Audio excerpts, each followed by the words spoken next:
Hot Chili Peppers, please welcome Anthony Kiedis!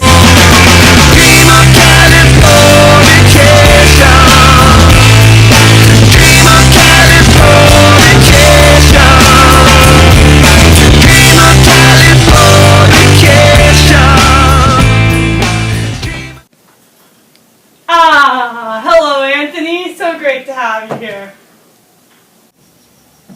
Thank you, yeah, it's great to be here, great to be back in LA. That's right, you spent quite a bit of time here as a kid, didn't you?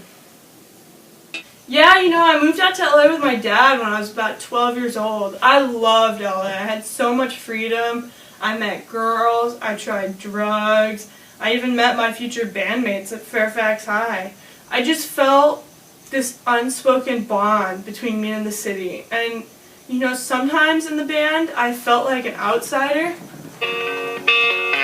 Sometimes I feel like I don't have a partner. Sometimes I feel like my only friend is the city I live in, the city of angels. Lonely as I am, together we cry.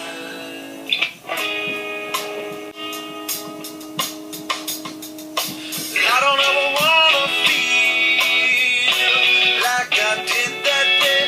Take me to the place I love. Take me all the way. I don't ever wanna feel like I did that day. Take me to the place I love.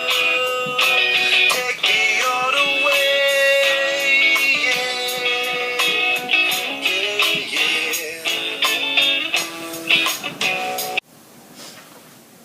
That was beautiful, Anthony. That really was beautiful. But you mentioned your father.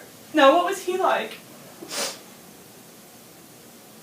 Yeah, I'm actually probably a lot like my father. He's the one that, he did introduce me to drugs, but I followed in his footsteps, went to UCLA. That didn't work out, but he also got me into acting when I was much younger. I had a couple parts, small parts, but they were parts, and I made money through them.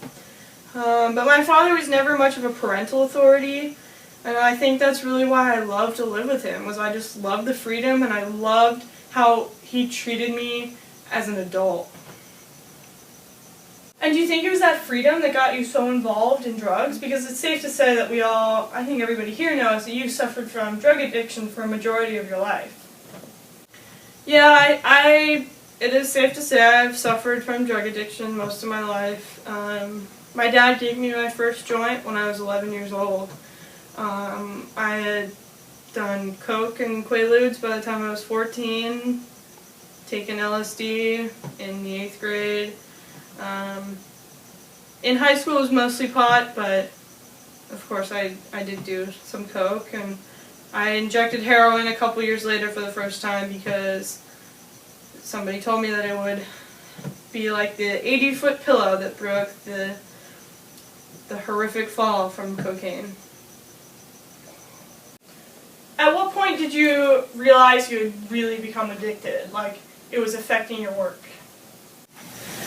Yeah, my first year at UCLA was probably the point I realized I was abusing coke and heroin, and it just kind of snowballed from there. I started missing gigs because I was on the run, and it took Flea to snap me out of it when he threatened to quit the band. I realized I had to get my life together, and I'm sober now. I've fallen off the wagon a few times, and I still have. Got picture that I wish you saw.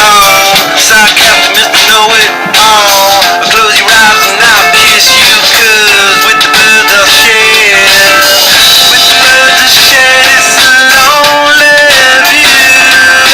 With the blood I've shed, it's a lonely view.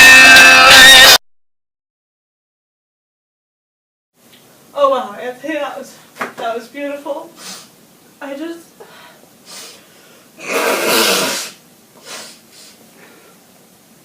But you mentioned Flea, and he's been in the band since the beginning. So could you tell us a little bit about how the band has evolved over the years? Yeah, you know, it's changed a lot.